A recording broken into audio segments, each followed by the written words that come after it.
So we've got something exciting here on the channel in the sense that today, May 1st, is the 10-year anniversary of the finale of the Kane Chronicles series, the Egyptian story that Rick Riordan told alongside Heroes of Olympus, and unfortunately was one of the ones that was overshadowed by the other series. It is an Egyptian magician story with two siblings, Carter and Sadie, and we follow their journey to help save the world from Egyptian chaotic gods. And the fact that it's 10 years since the last book of that 3-part series came out is just wild to me.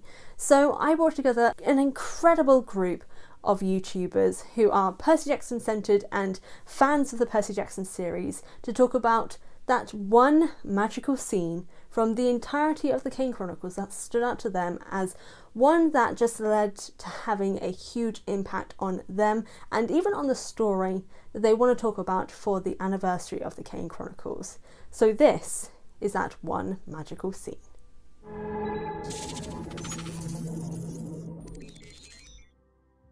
So for me, the scene that I chose is from the first book, and it is chapter 21, and it is the scene where Carter opened up to Sadie.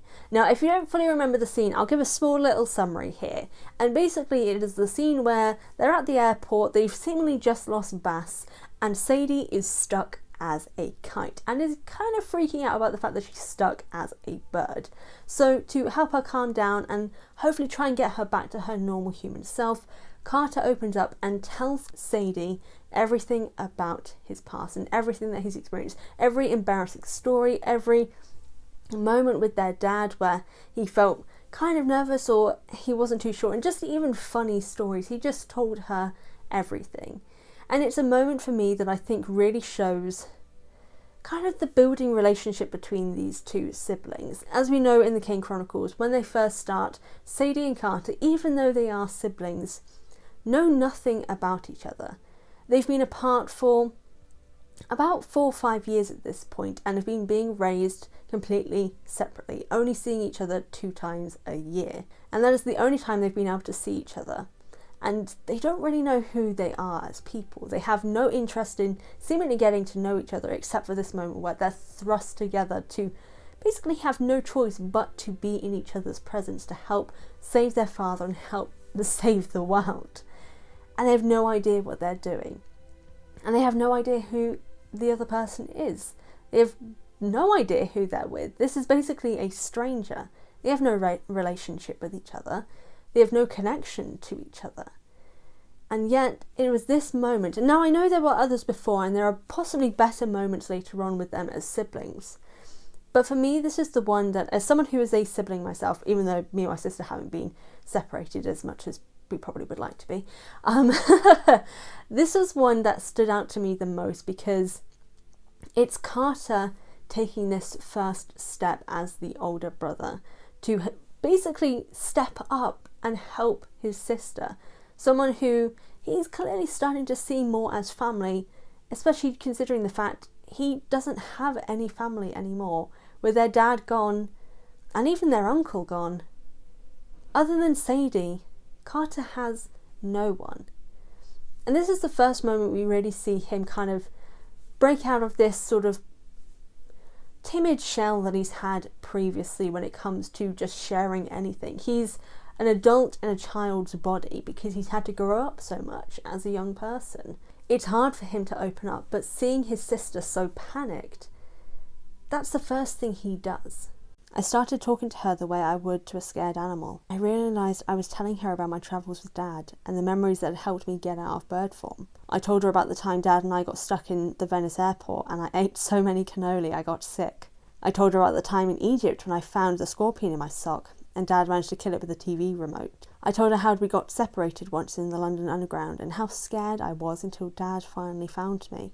I told her some pretty embarrassing stories that I'd never shared with anyone because who could I share them with? And it seemed to me that Sadie listened. Carter is in a sense brave in this scene in that even though he knows what Sadie's like, that she is someone who, you know, rags on him quite a lot, and obviously that is what younger sisters do, I should know. It's something that doesn't perturb him in any way. He opens up all the same. He tells her about the story of finding a scorpion and panicking and screaming about it because, oh my god, that's a scorpion in his shoe. And even though Sadie does make fun of him later for it, he seemingly doesn't regret telling her this story, because telling her all these things about getting lost on his own and not being able to find his dad for a period of time, and the panic that he felt at not being able to find his dad, all these sort of things he slowly opens up to Sadie about, and it's all for her. It's not for him. It's not something for him to open up about. It's not something that is good for him, although in a sense it is good for his relationship, for him and his sister. All of these stories he's telling are solely for Sadie. And I think there's just something quite beautiful about that, coming from a character who is, like I said, timid and private. And the fact that he just tells these stories with no prompt whatsoever. He just sees Sadie panicking and remembers about, a way to keep animals calm is to talk to them.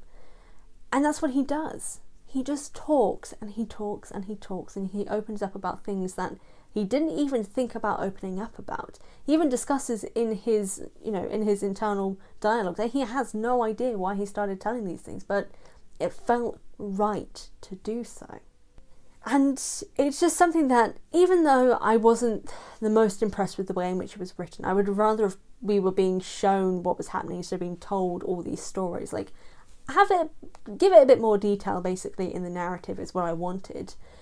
Even with that aside, and the minor frustrations with that, it was still a beautiful moment between siblings, and it was the first time I could really see Sadie and Carter as siblings. Because this is not the sort of thing you do with someone you don't know.